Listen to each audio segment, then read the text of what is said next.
Herkese merhaba arkadaşlar, kanalımıza hoş geldiniz. Kim Milyoner Olmak İster yarışmasında Mert Ramazan Demir benzerliği sanal medyada olay oldu. Kim Milyoner Olmak İster son bölümünde sorular değil bir yarışmacının ünlü oyuncu Mert Ramazan Demir'e çarpıcı benzerliği geceye damga vurdu.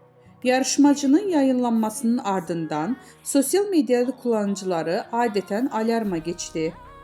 Yeni bölümleriyle ekrana gelen yarışmalardan büyük ödül için verdiğim mücadeleler her zamanki gibi heyecan yarattı.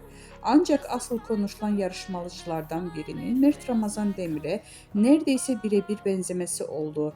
Mimikleri, duruşu, yüz hatları, bakışları seyirciler arasında büyük şaşkınlık yarattı. Kullanıcılar gerçek Mert Ramazan Demir mi yarışmada? Bu benzerlik tesadüf olamaz. İkizini bulmuşlar resmen gibi yorumlar paylaşıldı.